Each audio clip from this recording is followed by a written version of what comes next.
Hello! Yes, and welcome to our Objective 4.7 sample problems. Objective 4.7, I can solve quadratic inequalities and graph my solution on a number line, and that is what we're going to practice today. So, again, we're solving quadratic inequalities, graphing our solution on a number line. Looking at letter A, 4x squared, less than or equal to 9. So, first step, turn this into a quadratic equation.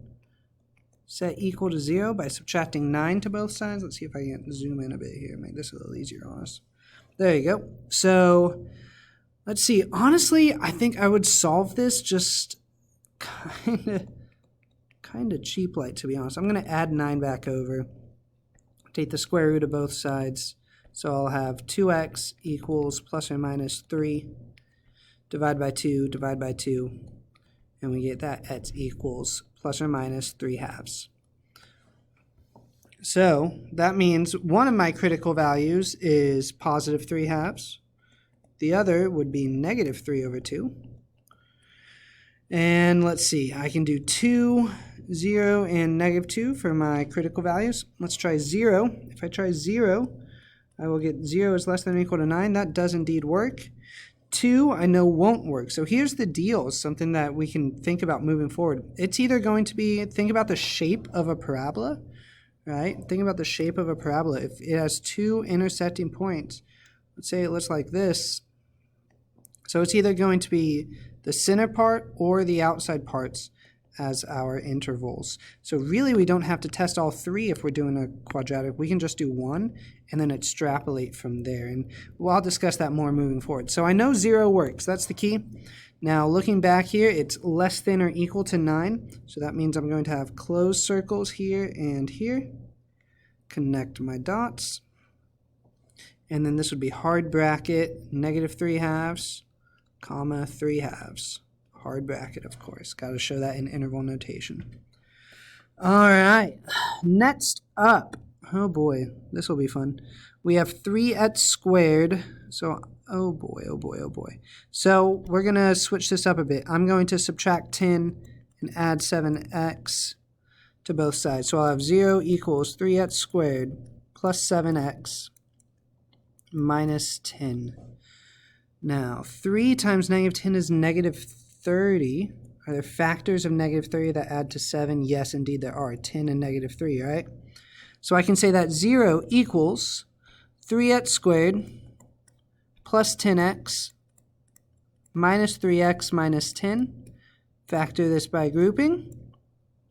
I can take out an x. I'm left with 3x plus 10. I can take out a negative 1 to leave me with 3x plus 10. So I find my factors to be x minus 1 and 3x plus 10. And when I set those equal to 0, I get x equals 1 or x equals negative 10/3. So those are my critical values, negative 10/3, 1. I see 0 can fit here. We'll say 2. We'll say negative 4. I'm just going to test the 0 now. All right, so I only really need to test 1. So I'll say 10 minus 0. Is that greater than 0? Indeed, it is. All right, 2 and negative 4 then would not work. And since we are strictly greater than, we will have a closed circle here. Or sorry, open circle. Open circle. I don't know why I said closed. And then we'll have soft brackets, negative 10/3, comma 1. And that would be our solution there. All right, let's look at letter C here. 3x times x minus 1 is greater than 10 minus 2x. Okay, so first thing here, we need to distribute this out. So we get 3x squared minus 3x is greater than 10 minus 2x. Okay, so I'm going to add 2x to both sides, subtract 10. When I do that, I get 3x squared minus x minus 10. Remember, we can turn it into an equation when we solve. So 3 times negative 10 is, again, negative 30. This time, instead of 10 and 3, we're going to have, let's see, negative 6 and 5. Those add up to give me that negative 1. So I'll say 3x squared minus 6x plus 5x minus 10 equals 0, and let's factor. So I can take a 3x out. I'm left with x minus 2. I can take a 5 out to leave me with x minus 2. And that gives me 3x plus 5 as a factor and x minus 2 as a factor.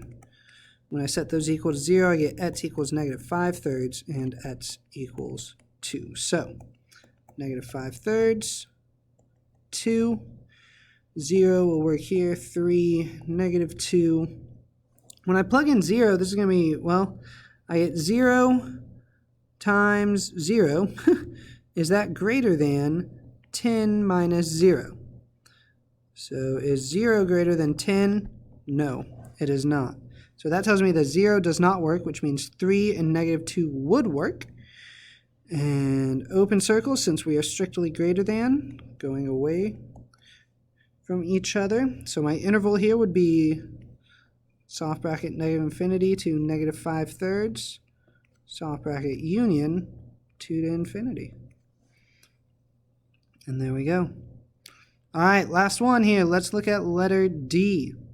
4x squared minus 12x plus 9 is less than or equal to 0. Okay, so turn this into an equation to start. So 4x squared minus 12x plus 9 equals 0.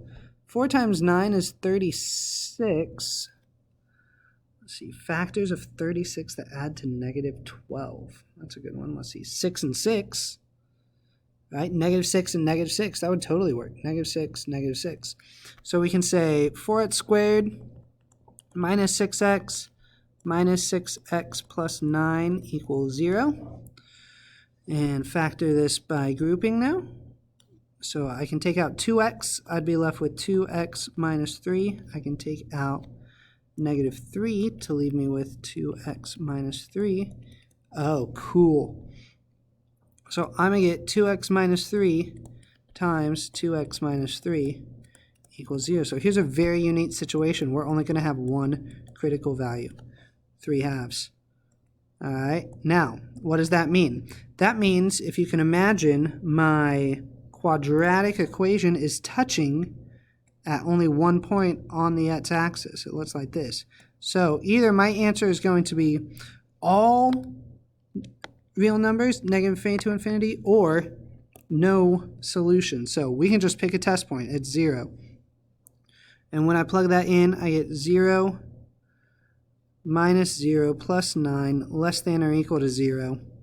Is 9 less than or equal to 0? No, it is not. So that means 0 would not work. If I plugged in another point, like 2, just for fun, 4 times 4 is 16 minus 24 plus 9 less than or equal to 0. That would be 16 plus 9 is 25. 25 minus 24, 1. It wouldn't work either.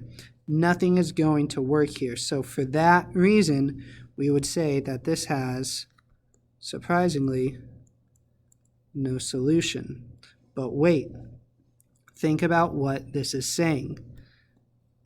Less than or equal to. All it has to be doing is touching our x-axis. We know there's one point that touches. So while we would be tempted to say no solution, that's not it. There is, in fact, one solution. It's not an interval. It's a point. X equals 3/2. That would be the only point. Our parabola is less than or equal to 0 in this case. I know that was a complicated problem to end on, but I think it does a great job kind of looking at the nuance of what's going on here. All right, so definitely get started on those practice problems. Let me know if you have any questions. This is Mr. Carter signing off. I'll see you next time.